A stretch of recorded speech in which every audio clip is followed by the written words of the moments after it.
I would like to ask, what is the big question? After postmodernity, after typology and indexical photography, after constructed tableau practice, what is the critical concern of photographic practice today? What is your vision in regard to the future discourse?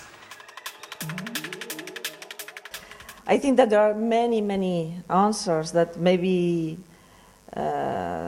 we cannot start to give them, and maybe I don't know them. So I don't know what is going to be the future. I'm not a kind of visionary.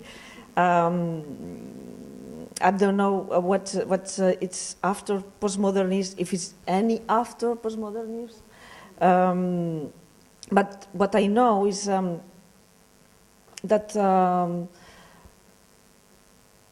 what interests me, which is what I know, is that all those images and all those works and all those videos and films and photographies that put into question contradictions and tensions in our social, cultural, political, personal landscapes. I think that this is, for me now, the way that images are for me, and what I'm interested, are coping with what is this kind of future, with this kind of unknown future that we are faced towards.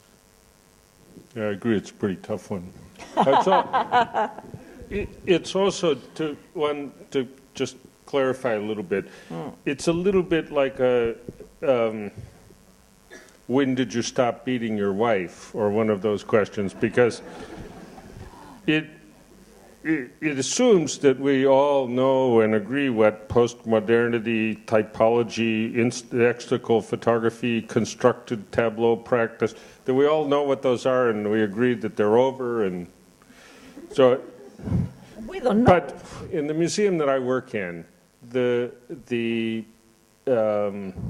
notion was that in the late 19th century there was this huge break in artistic tradition, that Cézanne and Van Gogh and Seurat and Gauguin had started something that was radically new and that was ignored or even opposed by the leaders of culture and so forth, and that you needed new institutions to deal with this new art. Now, from our perspective, it looks to me as if what was beginning there and went all the way through Picasso and Matisse and so forth was the last great flowering of something that had begun in Europe in the Renaissance. And that, so in other words, that Picasso and Matisse are old master painters, for example. And that something that really was new, whether you call it post-modernity or something else, began in the 60s, the 70s, whenever you want to date it.